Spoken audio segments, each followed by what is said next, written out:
I have to say that looking back what has happened in the last years, and especially in the last days, it seems like a miracle to be sitting here in a free country in front of people that have also given their lives to fight for freedom and justice and democracy. And that's why I am very honored, not only with the Heritage Foundation, but with every single citizen of this country that has welcomed us and has honored the immense struggle that the Venezuelan people has fought for so long. And finally, we can say that we are, yes, the threshold of freedom. On January 3rd, 2026, a new milestone was achieved, and we are definitely now into the first steps of a true transition to democracy that will have not only immense impact in the lives of all Venezuelans, those who stayed in our country, those who have been forced to flee around the world, but that will have immense impact in the region, in our hemisphere, and I will say even further in the whole world. Because what we have proven is that a people determined to be free, even without resources, without money, without the free press supporting, even facing the most cruel tyranny, can prevail, because the force of conviction and the force of love is the strongest of all. I am very proud to be part of these generations of Venezuelans. Most of them have never known what it means to live in freedom or what it means to be part of democratic society, but they have risked their lives, their loved ones, everything they have, because they share that dream to live in a free country. It's all about human dignity. It's all about justice. It's all about love. And it's love for our children, love for our country, and love for freedom that has brought us here. Now we face a very complex and delicate process. And as Venezuelans, we are absolutely grateful to President Trump, his team, his administration, and the people of the United States, because it took a lot of courage to do what he did. And he did it, yes, on behalf of the American people, but also because he cares for the people of Venezuela. And he told me that yesterday. And I think that was the most important message I can bring back to my country. Tell the Venezuelan people that the American people and the President of the United States truly cares for the life, the well-being, and the future. I'm certainly talking about our political prisoners and all those who have been persecuted, those who are all today in exile. But I'm also talking about those children that are growing without their mothers because they had to flee to send food back, that are growing without education because public schooling in Venezuela works 2 days a week because teachers earn $1 a day and they need to get other jobs in order to eat, that are growing without health and food. And we have the generation that is suffering the highest levels of malnutrition in a century. That's our children right now. And it is because of them. It's because of saving lives that we're doing what we're doing right now. And that's why we're going to win. And the only thing I want to assure the Venezuelan people is that Venezuela is going to be free, and that's going to be achieved with the support of the people of the United States and the President, Donald Trump of the United States. So I'm very grateful to be here. We are facing challenging times ahead. We are prepared to do what it takes as a legitimate government. Edmundo González Urrutia and I have been in communication permanently all these days, and we feel not only with a mandate from the Venezuelan people, and that's why I'm here, and that's why I convey to the President of the United States, but also a huge task in front of us to prepare with our teams around the world and in Venezuela to take over government when the right time arrives. So thank you very much, and I'm more than willing to hear your questions now. So I believe there is a procedure that has been designed, so because we thought there might be some interest today. Thank you very much. It's an honor to have you, Ms. Machado. I'm gonna start off with a question, and then we're gonna open it up to the press. My question to you, Ms. Machado, is, I mean, you know the Venezuelan people more than anyone, and that's apparent from the very, you know the Venezuelan people more than anyone, and that's apparent from the very strong support that they've shown for you time and time again. I wonder if you could tell us a little bit about, I mean, as you know, your country has been destroyed by socialism, Cuba, Russia, and Iran looting your nation, your wealth. Do you see, and the primary victim of this has been the Venezuelan people, do you see a future in which, at all possible, where a free and fair election and return to democracy in Venezuela restores anything but a strong, staunched U.S. ally and a country that leaves behind the shackles of socialism? Well, thank you very much. Can you hear me? I'm like hearing like an echo here. Yep. We hear you. It's fine? Okay. Well, I'm very glad. No, there's a problem with an echo, right? Yes. The different microphone. Did you answer at the podium? Yes. No, please. So comfortable sitting down. You want me to stand up? You prefer that I stand up? No? That's better now? Okay. Look, I'm very glad we start with this issue because I understand that there are many concerns regarding the transition in Venezuela and compared to previous events in all parts of the world. And I always insist in the difference between what is today compared to Middle East countries that went through change in governments or regimes. We're talking about a society that is perhaps the most cohesive in the region. I would dare to say even in the world. I ask you to think any other society in which 90% of the population wants the same. Not only that they reject the actual regime, but we want the same. There are not religious tensions within the Venezuelan society, or racial, or regional, or political, or social. I mean, there was one longing that brought Venezuelans together, and that was, we want our children back home.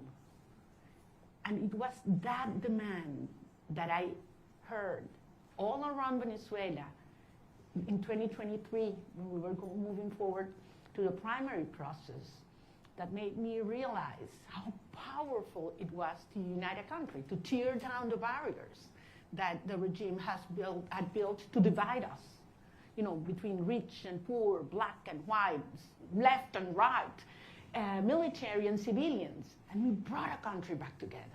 That's why I always said, you know what, Maduro's gonna go. We're gonna get rid of him one day or the other. What's important is the country that's coming afterwards. And it's a country based on shared values. We want to live with dignity. We want to live with the result of our work, our effort, a society based in merit, and not if you know the chavista who is in certain place at certain time. Women do not want handouts. They don't want to live in give their children a box of food that has a high cost, because then you have to lower your head and repeat what the regime wants you to say or dress as they expect you to dress. They want to live with their job well done. That's dignity.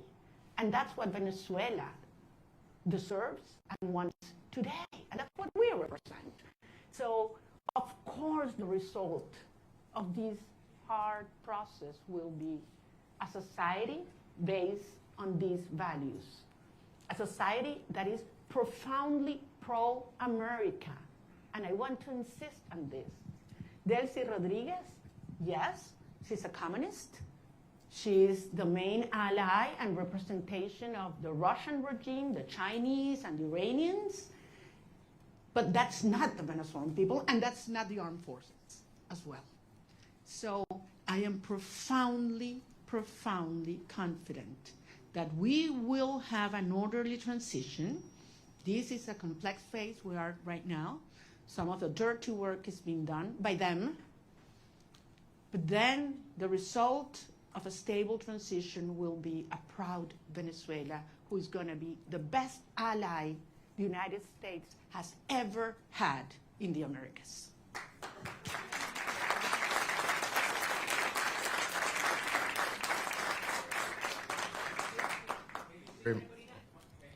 We're going to have a person come up and. Sorry for that. I'm gonna leave. Thank you very much. Hi, thank you very much for coming. I realize there's a lot of interest. We're going to try to get to every question. I'm going to go through a list.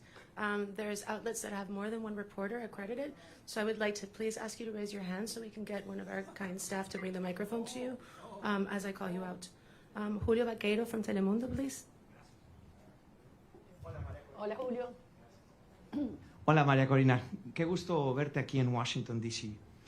El presidente Donald Trump, su gobierno, está hablando y trabajando con Delcy Rodríguez, así lo han dicho ellos. Usted le dio el Premio Nobel de la Paz al presidente Trump en su encuentro ayer. ¿Qué le dio el presidente a usted? ¿Un reconocimiento de su legitimidad como opositora con el mandato de encabezar esta transición en Venezuela? Gracias, Julio. Yo no vine a buscar nada para mí. Vengo aquí en representación del pueblo de Venezuela que eligió a Edmundo González Urrutia como presidente electo. Phone down. Put your phone. Put the phone down. ¿A que lo baje? No, no. Ah, los teléfonos, ok. Entonces, repito, yo vine en representación del pueblo de Venezuela, que nos dio un mandato. Primero el 22 de octubre del 2023. Bueno, ya va, chicos, un minuto. Vamos a ¿se escucha bien o no? Cambiamos Ya, vamos a cambiarlo.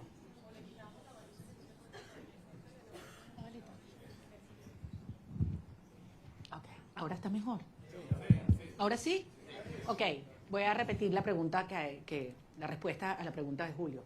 Les decía, yo vine a reunirme con el presidente de los Estados Unidos en representación del pueblo de Venezuela, que nos dio un mandato.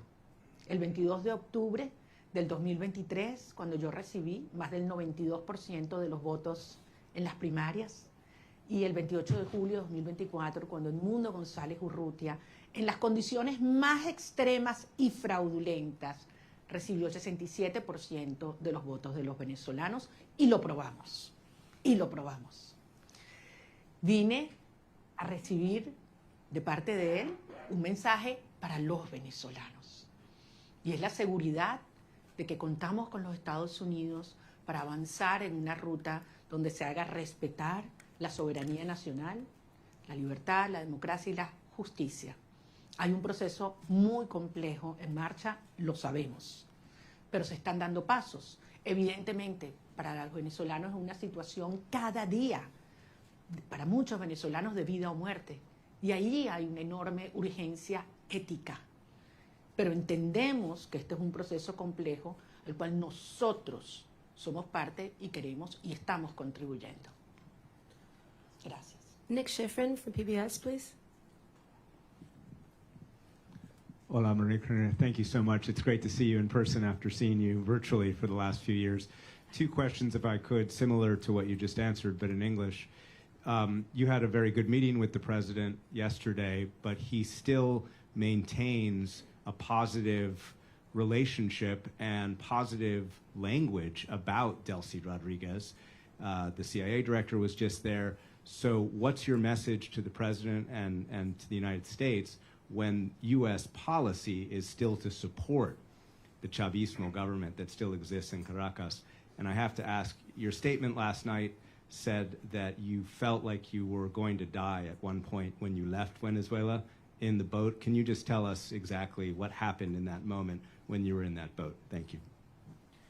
Well, regarding all the details of how and when I left Venezuela, for the protection of those involved and help me get here, I will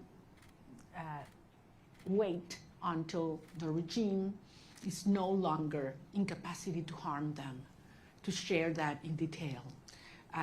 Yes, there was a certain moment in the trip, in the boat, where I was hurt because the waves were very high, over 6 feet, and there was a strong wind, and we got lost in the ocean. We lost the sign of the GPS, and satellite phone stopped working, and Starlink antenna did not work as well, all at the same time. So it was a very risky, dangerous, and scary moment, I have to say.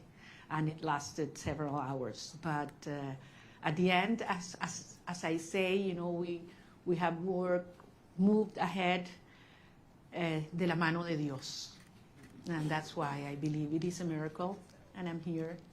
And I know that someday I will be able to tell you all the details and thank personally all those that risked their lives in order for this to happen, because they knew it was very important for our cause that I was able to leave my country at that moment. Regarding your first question, look, this has nothing to do with a tension or decision between Delcy Rodriguez and myself. This is about the cartel and justice. This is about a criminal structure that is the regime and the mandate of the Venezuelan people. That's what's at stake at this moment. I'm just one member of a huge movement of millions of Venezuelans that have decided and are committed to be free. And I have no doubt that President Trump, his administration, and the people of the United States support democracy, justice, freedom, and the mandate of the people of Venezuela. I have absolutely no doubt, not only because it's in the well-being of Venezuelan people, but as I say, because it's crucial for the American people. The United States today is a safer nation after January 3rd. And once the regime is out and the transition is accomplished, the United States will not only be a safer nation, but one that will have more prosperity and strength in our hemisphere. Can we get Eric Martin from Bloomberg, please? I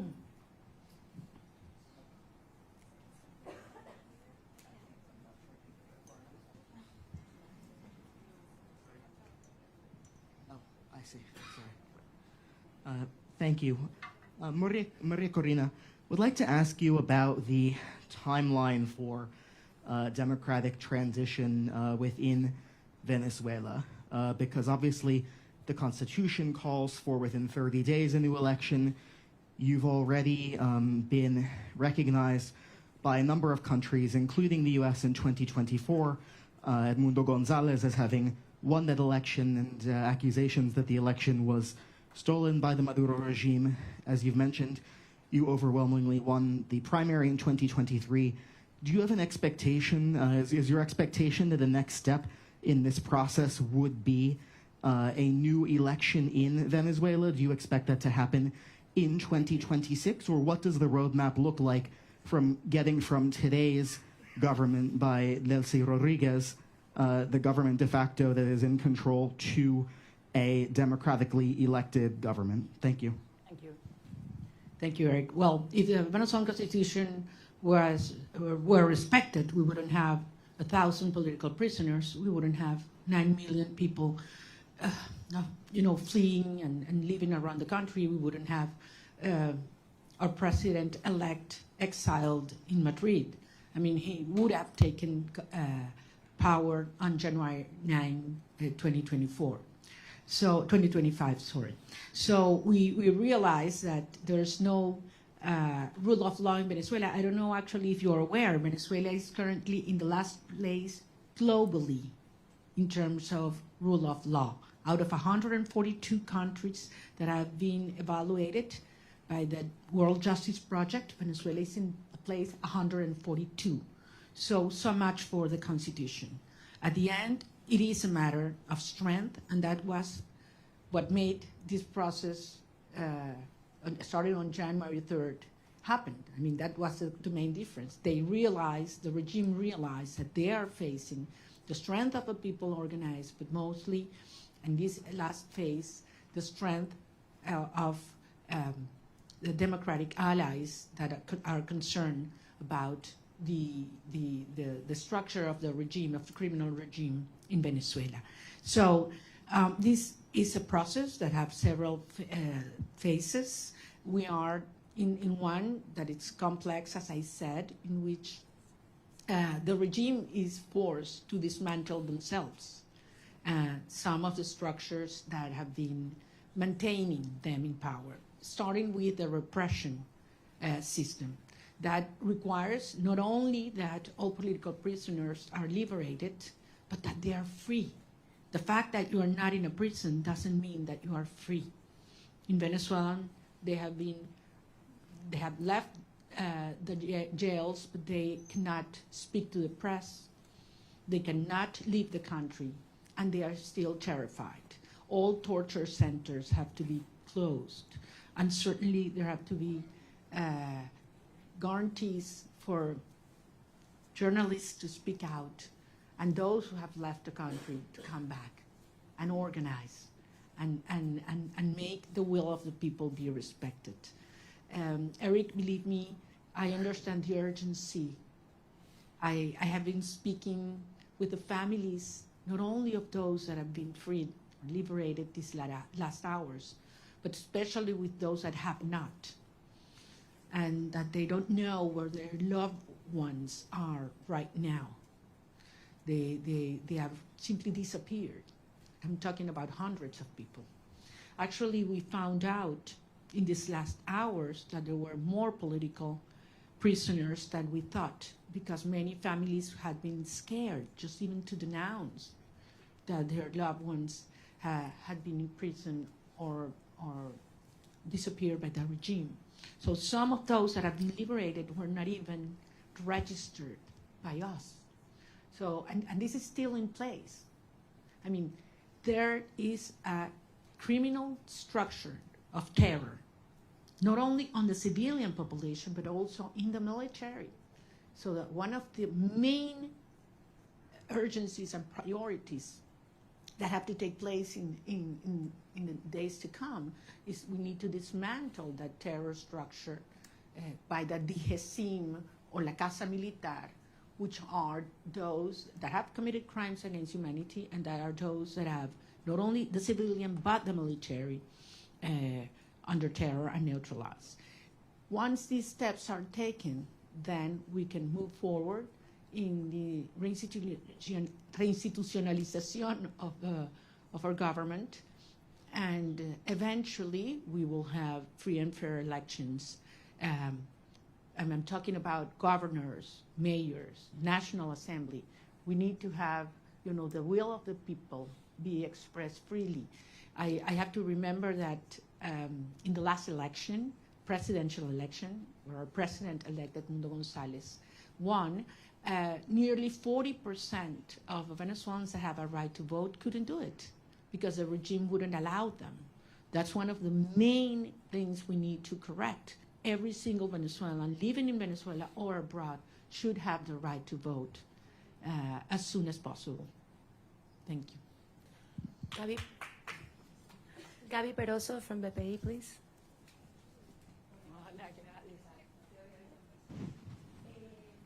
I'm sorry. Quería que nos dijeras lo que se pueda revelar de la reunión con el presidente Donald Trump, por ejemplo, la importancia del reconocimiento al presidente electo Edmundo González, un cronograma electoral, eso se habló, hay posibilidades ciertas de esas dos cosas. Y en segundo lugar, una pregunta que se hacen los venezolanos, tu retorno a Venezuela, saliste con condiciones distintas, ahora Estados Unidos también está involucrado en eso. También se habló de eso con el presidente Donald Trump, la conveniencia que vuelvas o no, y para poner lapsos a Carnaval, Semana Santa, ¿cómo lo podemos medir? Porque los venezolanos se lo preguntan. Gracias. Gracias, Gladys, te entiendo, porque como lo dije antes en inglés, para nosotros es un tema de vida o muerte. Miles de venezolanos cada día que pasa. Es una tortura, es una tragedia y es un tema de la urgencia ética asociada a poder realmente iniciar un proceso de reconstrucción del país y que regresen los venezolanos que se han ido. Como ustedes comprenderán, los detalles de la conversación con el presidente no lo voy a hacer público, es parte, por eso fue una conversación privada y yo soy rigurosamente respetuosa de los términos de cada conversación. Sí, porque esto depende de lo que yo dije y que además lo he dicho públicamente, voy a decirles que por supuesto que insistí en mi deseo de regresar a Venezuela lo antes posible. Y lo voy a hacer. Voy a regresar a Venezuela lo antes posible. Y evidentemente fue un tema que discutimos y todo lo que ello implica. Pero no soy solo yo. Son millones de venezolanos, otros compañeros, líderes políticos de otros partidos que también quieren hacerlo. Incluso ayer algunos senadores hablaban de ir a Venezuela, lo dijeron públicamente, lo declararon, y les bueno, quizás hasta podemos ir juntos. Es decir, yo creo que hay mucha gente en el mundo preparándose para ir a Venezuela, porque sabemos que este es un proceso irreversible. Puede tomar un día más, puede tomar un día menos, puede haber alguna fase que no nos la habíamos previsto o que no nos gusta. Eso es verdad, es un proceso tremendamente complejo, desmontando una estructura que tiene 27 años en el poder, destruyendo todo, aliados con los rusos, con el régimen iraní, entregando nuestras riquezas a China, ofreciendo el territorio venezolano para que opere Hezbollah, Hamas, los carteles de la droga, la guerrilla colombiana. Todo ha entrado, persiguiendo a la sociedad, acabando con nuestras instituciones. Y no pudieron. Tenido toda la plata del mundo. Por aquí tenía yo la cifra de lo que fue, lo que le ha entregado el régimen chavista desde el 99 hasta este año en petróleo venezolano regalado a Cuba. Estamos hablando cerca de 5 billones de barriles de petróleo. Es una cifra monumental, regalada. Entonces a mí no me vengan a decir que quién se está agarrando el petróleo en Venezuela en este momento. O sea, han saqueado Venezuela. Y aún así el país está de pie, decidido, unido, y pueden tener la seguridad que nosotros vamos a convertir a Venezuela, ahora sí, en el milagro latinoamericano.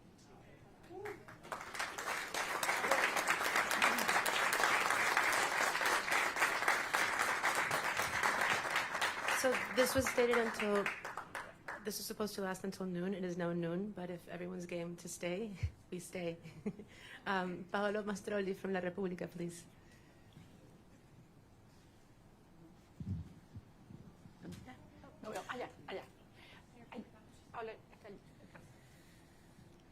Thank you very much for doing this. You met in Rome with Pope Leo. Can you talk about what you discussed with him, if the Holy See is willing and able to help you in this transition? Thank you very much. That was a very important meeting. I'm a Catholic, as you know, and believe me, during my trip, I prayed a lot. So I was able not only to talk to him, but to present to him some of the rosaries that I had brought with me during the trip. And it was a day that marked my life in a personal dimension, but also I had a reassurance of the Holy Father that he knows very well what's going on in Venezuela. He knows what the Catholic Church is going through because of the persecution and pressure on our bishops and priests and nuns. And I believe that he's not only concerned, but actively helping and supporting a peaceful transitional process to take place. I think it was a very important and timely message to Venezuelan society, which is mostly, as you know, Christian. So I think it couldn't have been in a better moment, and it brought a lot of hope and reassurance to our people. Thank you. David Alandete from Diario ABC, please. Aquí está David.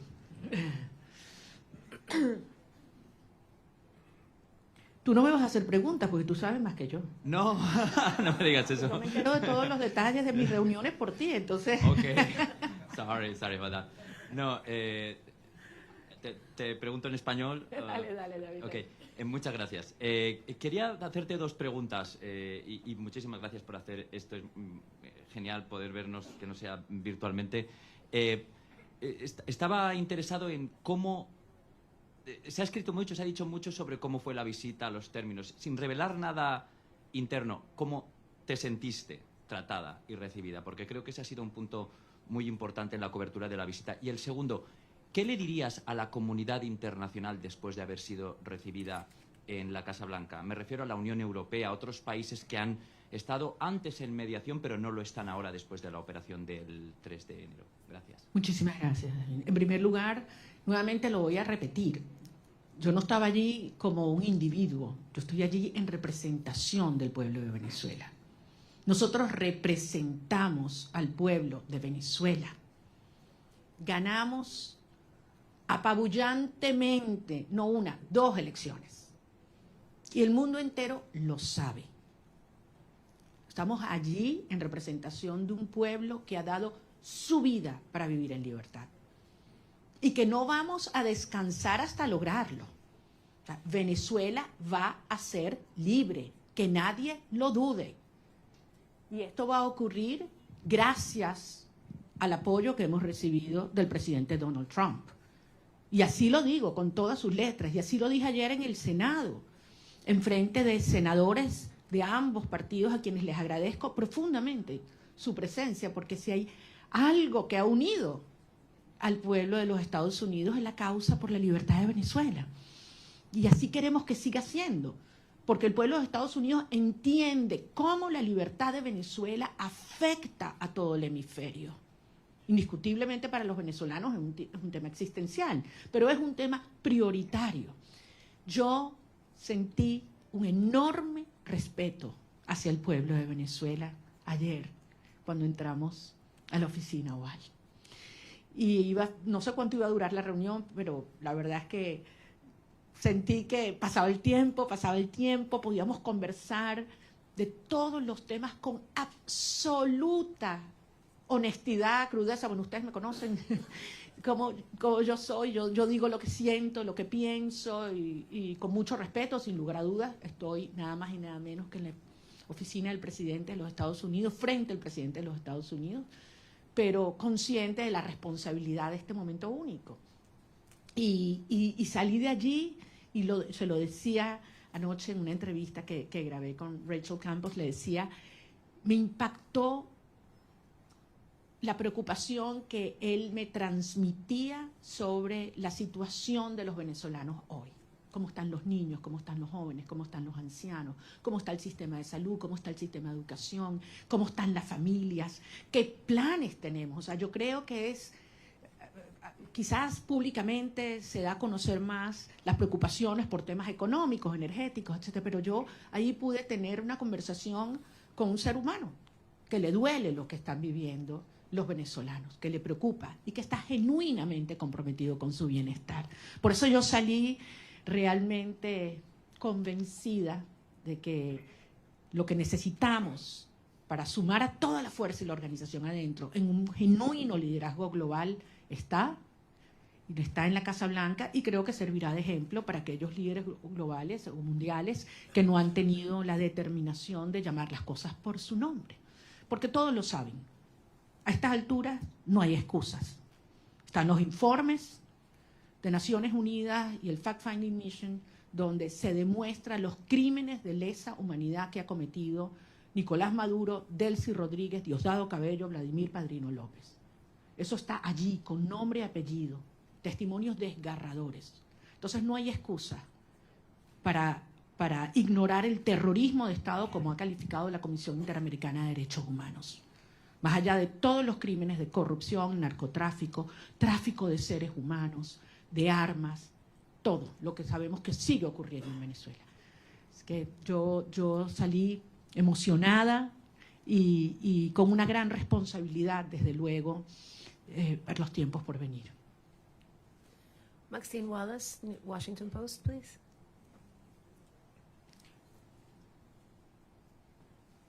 Maxine is not here. Washington Post. Washington Post, here.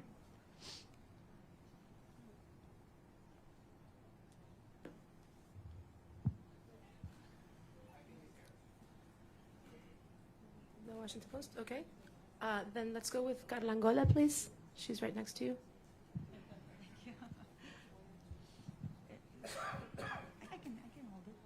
Ok, perdón.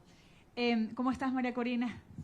Quería solo algunos detalles, ¿no? El primero que siempre me ha dado curiosidad sigue siendo, ¿cómo fue esa primera noche en la que dormiste sin estar en clandestinidad, sin haber estado todos esos años sin poder salir del país? Es decir, dormir una noche sin la sospecha o el peligro de que alguien te fuera a buscar. Eso siempre me dio curiosidad, que si lo pudieras compartir.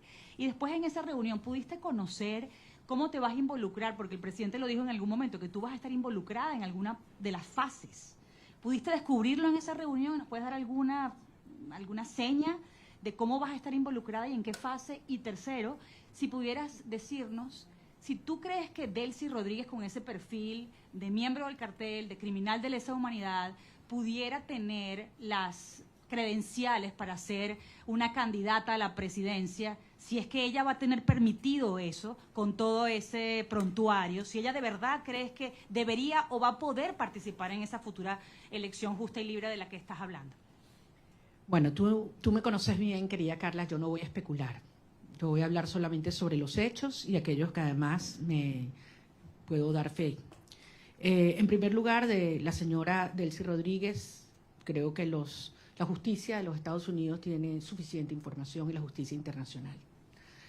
Solamente les recuerdo que no solamente es ideológicamente comunista y muy fanatizada, pero además ha sido, como en el cargo de vicepresidente, quien ha supervisado y ejecutado todo el proceso de represión en Venezuela. Es decir, los centros de tortura están bajo su dirección y han estado bajo su dirección. Es responsable directa. Además, ha sido parte del diseño de bypassear las sanciones de los Estados Unidos, de la justicia de los Estados Unidos, para poder obtener y seguir haciendo transacciones financieras con países que son enemigos de los Estados Unidos. Entonces, queda muy claro cuál ha sido y cuál es su perfil. Con relación al rol que vamos a tener el gobierno electo en estos próximos pasos, es algo que no hay que descubrir, es algo que hay que construir. Y ayer dimos un paso y evidentemente es algo que está en diseño, en construcción, y veremos día a día cómo va ocurriendo. Como yo se los decía siempre a los venezolanos, it's one day at a time. Ya estamos en una fase que es 1 hour at a time. Y como son las cosas en Venezuela, ya ustedes saben cuál va a ser lo próximo, ¿no? Entonces aquí nadie se aburre en materia de las dinámicas en Venezuela, porque están pasando muchas cosas. Y muchas veces, y yo sé que tú lo dijiste una vez, creo que David también, que cuando yo estoy más callada es cuando más duro estamos trabajando. Entonces sí les pido en ese sentido, y yo sé que los venezolanos tienen profunda confianza. Miren a dónde hemos llegado. Con relación, me meten mis temas personales, y estos son los que más me cuestan, lo que fue la salida, lo único que les puedo decir es que yo no dormí esa primera noche. Yo primero tenía 16 meses en los cuales cada ruido que ocurría, sonaba algo, inmediatamente me despertaba. O sea, tenía 16. Y esa sensación de que puedes dormir en paz, segura, de que un ruido no implica una amenaza, es algo que toma un tiempo procesarlo. Yo me levanto algunas veces y no estoy sola, abro los ojos y puedo abrir la ventana, ¿no? Son cosas que quizás para muchas personas son take for granted, ¿no? Hay que vivir esto para valorar la libertad. Y la verdad es que si hay algo que yo tengo que hacer es darle las gracias y pedirle perdón a mi familia, porque hay que ver lo que esta experiencia les ha traído, ¿no? A todos, a las familias de todos los que estamos involucrados en esta causa, ¿no? No es solo la mía. Yo hablaba ayer con la madre de un muchacho que liberaron y la verdad es que es admirable. Y cuando he hablado con cada uno de los presos liberados, es tanta la admiración, porque los que me dicen es, lo volvería a hacer, María Corina. Antes de saludarme, lo primero que me dicen, quiero que sepas, lo volvería a hacer. Y después, te adoro, te quiero, no sé cuánto me muero por verte. Pero lo primero es, quiero que sepas, lo volvería a hacer. Yes. Can we get Vera from the Wall Street Journal, please? Vera's not here. Wall Street Journal. Okay, then we go with Ilia Calderón from Univision.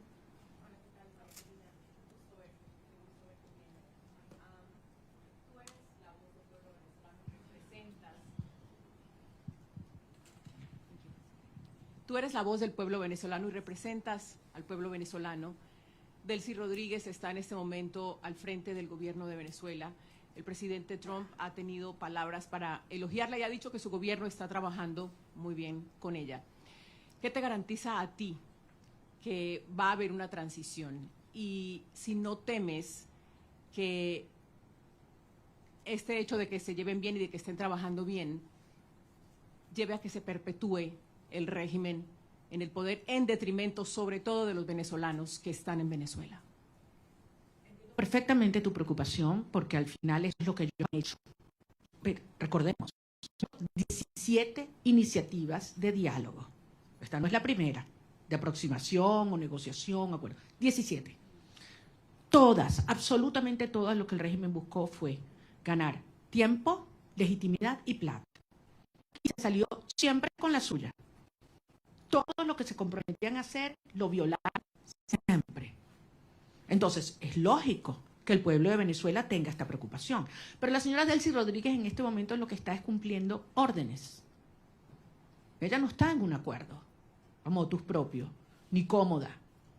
Ella está cumpliendo órdenes, porque al final, si algo demostró el 3 de enero, es que tenía que haber una amenaza real, tenía que haber fuerza real. El costo de quedarse en el poder tenía que ser más alto que el costo de la salida para que se diera este cambio de actitud en el régimen. Y los venezolanos hicimos todo lo que nos correspondía en términos de la organización, la movilización, la victoria electoral. Pero hacía falta el respaldo decidido de los Estados Unidos y finalmente llegó de la mano del presidente Trump. Entonces, esto es otra fase. Ahora bien, se tiene hoy un sector que está cumpliendo en el desmantelamiento del otro sector del régimen. Eso existe. Y desde luego se tiene la fuerza real y la amenaza del gobierno de los Estados Unidos. ¿Qué falta aquí? ¿Qué falta aquí en este análisis? La gente, el pueblo de Venezuela. Y eso es lo que nosotros representamos. La legitimidad y la garantía de una transición ordenada que tiene que tener el respaldo del pueblo de Venezuela. Cuando tú tienes un pueblo unido, no hay manera de ignorarlo. Y yo sé que ese no es el objetivo del presidente Trump o del secretario Rubio, todo lo contrario. Es acompañar y apoyar al pueblo de Venezuela en su derecho de ejercer la soberanía popular. Ahora, estamos en una fase compleja que aspiramos poder cumplirla de la manera ordenada, controlada y más rápida posible. Yo no voy a adelantarme a poner fechas y a poner calendarios porque sería una irresponsabilidad. El 2 de enero, ¿quién habría pensado que estábamos tan cerca de iniciar esta fase? Y nos dijeron que era imposible, by the way. Nos dijeron que era imposible que ocurriera lo que ocurrió. Y hoy Nicolás Maduro está enfrentando la justicia internacional. Dime tú la magnitud del paso que hemos dado. ¿Estamos listos? Obviamente no. Pero fueron 27 años para montar esta estructura. Y estamos avanzando con paso muy firme. Y yo sé que esto se terminará acelerando y canalizando, porque finalmente los vectores están todos alineados. Falta, sí, como decía David, que algunos otros países alrededor del mundo con firmeza y valentía reconozcan que se está haciendo lo correcto y que lo acompañen. Yo creo que en este momento no es posible, porque depende de múltiples variables, pero nuevamente, trabajando duro para garantizar que podamos regresar a Venezuela con Edmundo González Urrutia también. Benjamín Álvarez, de Deutsche Welle. ¿No está Deutsche Welle?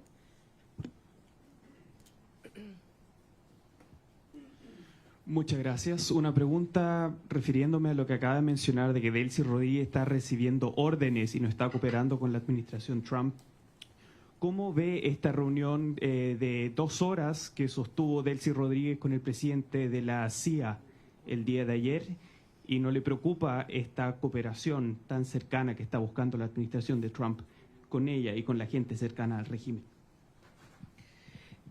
Yo no quiero especular, no conozco los detalles. Ahora, si los Estados Unidos obtienen la información que necesita por parte de esta señora, yo creo que ese es el tipo de cooperación que nosotros esperamos, sin duda, y nos conviene, sin duda. Yo entiendo que para muchas personas esta es una situación difícil de entender. Para muchos venezolanos quisiéramos que esto evolucionara probablemente de una manera más rápida y trabajaremos para que así sea. Pero desde luego, pocas personas tienen tanta información sobre la estructura criminal de la tiranía como quien fue parte de su diseño.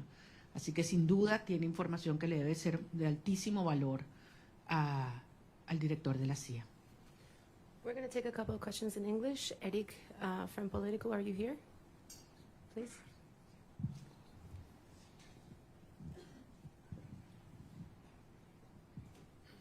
Thank you so much, María Corina. It's good to see you in person, as others have said. Today, Venezuela accepted its first deportation flights since the operation on January 3rd. It followed a month of pauses. There's been some worry that Rodriguez could use migration cooperation with the United States as a way to defray pressure to go towards elections or to dismantle criminal networks in the country. Do you share those concerns that she could use an issue that is very central to this administration's foreign policy? Thank you very much. We all know how this regime weaponized migration against several countries, not only the United States. And migration in Venezuela was designed by the regime. Wasn't, just spontaneously happened. It was designed by them. And certainly they've tried to use our people as a trade bargain, trade to which is very, very painful. But I think everybody knows that the only way that we can have people on their own means, and talking hundreds of thousands coming back, is given the Venezuelan people the hope, the certainty that we will have a democratic future and security in our country. It's not a matter of having all economic problems solved. People are willing to go back to be part of the solution. But if they have hope that we will have a freedom and democracy in the future. So I think it is clearly in the best interest of the United States and those that are concerned about migration to have a transition take place as soon as possible, because you will see millions coming back home. I have several accredited journalists from the AP. I don't know who wants to take the question. Josh Goodman from Associated Press. Hi, Maria Corina. Thank you. Lots of questions still about the meeting yesterday with President Trump. I just have three specific ones. Did you urge him to seek the arrest of Diosdado Cabello? Did you urge him not to meet with Delcy Rodriguez, as he's indicated he would? And did you urge him to not allow Delcy Rodriguez to reopen the Venezuelan embassy in Washington? Those are three specifics. Want to know what your position on those are. Thanks. Well, I think I don't need to urge the president of specific things. I think it's very clear what has to be done right now. We exchange views about the implications of several actions. And I just want to tell you that I was very impressed of the degree of information he has, how closely he follows the situation in Venezuela, and how much he's concerned about the well-being of our people. Certainly, we did talk about the political prisoners and their families, and the importance to stop repression from the root in Venezuela right now, because you cannot talk of a transition, even in its first steps, if there's still repression in our nation. The Daily Signal.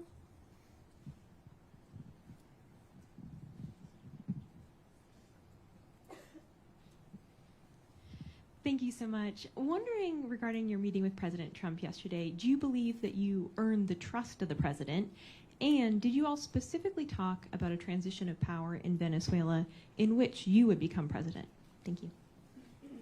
Point again, this is not about me. It is about the will of the people. And we certainly talk about how popular sovereignty has been expressed in Venezuela, and absolutely terrible conditions in which we did, and how the regime stole that result. And I think he can certainly relate to that. So I believe that the point here is Venezuela has decided as a nation to be united first, to unite back again, and to fight for a right to be free.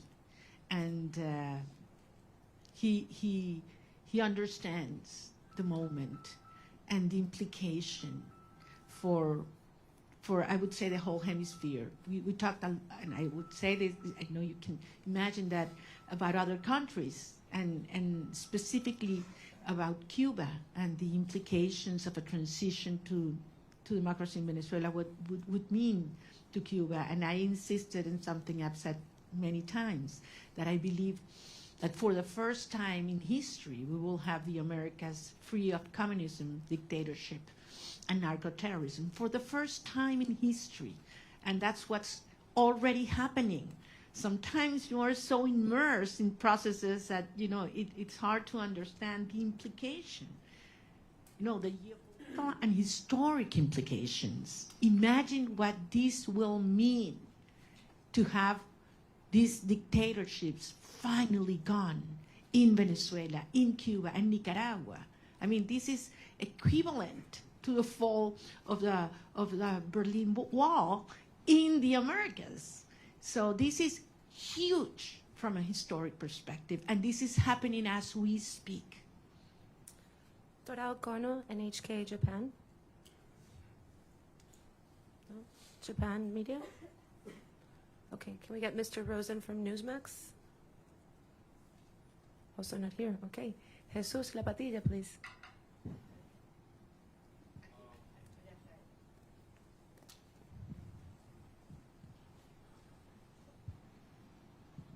Okay.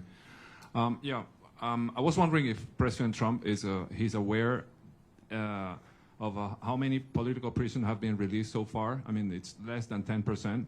And I was wondering if he's aware of that, and if he's told you some strategies that he will do to enforce, to make them release in the next months or weeks or something. Certainly aware, President Trump is certainly aware of what's happening with the political prisoners, how they are not being complying as they were expected, and committed to see that happen. I have no doubt. Well, what specifically he plans to do, we didn't get involved into that, but I trust his word that that's something it will take place. And as you know, Jesus, and we've talked about this is one of certainly my top priorities right now, certainly. We do have another media outlet from Japan. If you're in the room, please raise your hand. No? Okay.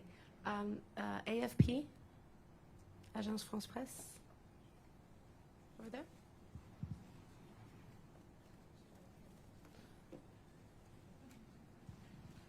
Sí, gracias.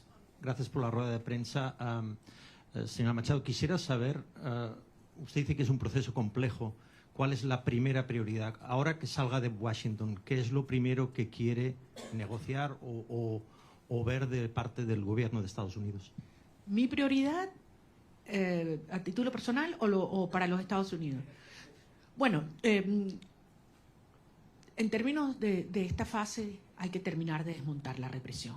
Insisto, no es solamente que una persona pueda salir de la cárcel, es que sea libre y que se detenga la puerta, lo que se llama la puerta giratoria en Venezuela. Te sueltan 5 personas y te detienen 10 el mismo día. Y eso está pasando hoy. Esto sigue ocurriendo hoy. Y entre otras cosas, les recuerdo que la estructura del poder en Venezuela no es monolítica y no es jerárquica, es heterárquica. Por eso la propia señora Delcy Rodríguez no tiene control. Cuando dicen que controla las Fuerzas Armadas, no controla las Fuerzas Armadas. Ella lo que controla es la estructura represiva que tiene anulada las Fuerzas Armadas, que en este momento es el DGCIM y también la Casa Militar, en la cual también tiene gran control Diosdado Cabello, con enormes tensiones en el alto mando militar. Las Fuerzas Armadas, en más del 80%, están con nosotros. Si no, no hubiéramos obtenido las actas el 28 de julio. Y eso es algo que el régimen lo sabe. Nicolás Maduro estaba protegido ¿por quiénes? ¿Venezolanos? No confía en los venezolanos. Él sabe que las Fuerzas Armadas repudian este sistema tanto como el resto de los ciudadanos de nuestro país. Pero las Fuerzas Armadas están amarradas, neutralizadas, aterrorizadas por la estructura represiva del DGCIM. Y esa es la estructura criminal que hay que terminar de desmontar. Una vez que eliminamos el factor represión en Venezuela, ¿cuánto dura el régimen? ¿Cuánto dura el régimen? Es lo único que les queda, es el terror. Es lo único que les queda, es el terror. Entonces, estamos en esa fase, esa es la prioridad. Y veremos entonces cómo avanzaremos en la reinstitucionalización del país hasta llegar a un proceso de legitimación de todas las autoridades democráticas. Pero les digo, al final hay algunas cosas que Delcy Rodríguez podrá entregar, obligada por la fuerza, porque le tiene terror al presidente Trump, ahí no hay ninguna duda. Pero hay cosas que jamás podrá Delcy Rodríguez, ni ninguna de los miembros de la estructura criminal proveer.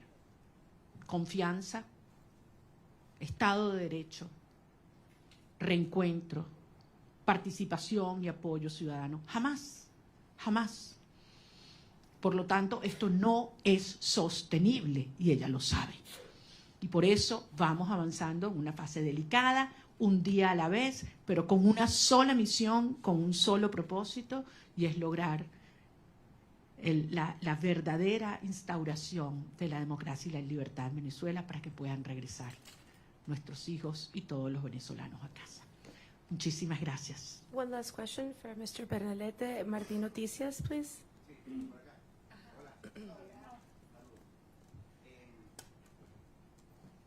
María Corina, gracias por la oportunidad, gracias a todo el equipo. Conversación que tenga prevista con el secretario Marco Rubio en virtud de recapitular un poco la orientación diplomática entre Venezuela y el gobierno de Estados Unidos, y hay alguna aclaratoria con los términos de cooperación energética entre Estados Unidos, dado que el secretario del Departamento de Energía dijo que hasta 2 años podría ser el control del petróleo en Venezuela. Bueno, nuevamente, las cosas en Venezuela se están moviendo rápidamente. Es evidente que mientras esté el régimen en el poder, no hay confianza para ninguna persona, para ninguna institución, para ninguna empresa, y por lo tanto existe este nivel de supervisión sobre los ingresos petroleros. Pero la transición en Venezuela, y como mismo dijo el secretario de Estado, las fases se solapan y esto puede acelerarse enormemente. Yo voy a tener varias reuniones en Washington y en otras ciudades sobre las cuales en su momento informaré, prefiero no hacerlo desde ahora. Yo sé que ustedes entienden, por respeto a las agendas y a los acuerdos con mis interlocutores. Pero en todo caso, quiero darles las gracias. Créanme que es toda una experiencia interactuar con periodistas que pueden libremente decir lo que piensan, hacer las preguntas que les salen del alma y no las que les imponen, y poderlos ver a la cara con un backing que no sea blanco. Y con el orgullo de decirles que lo que viene es enorme, y que así como Venezuela hace 200 años fue el foco de la lucha por la libertad y la liberación de nuestra región, una vez más el futuro de la región de América Latina se está luchando en el suelo venezolano, y yo voy a regresar lo antes posible. Espero que muchos de ustedes puedan hacerlo conmigo también. Muchas gracias. Gracias.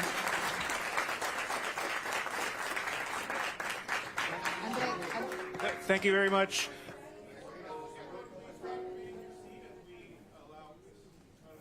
To file out, and then we'll all orderly come out the back. But thank you very much. Let's welcome or thank Ms. Machado for her time.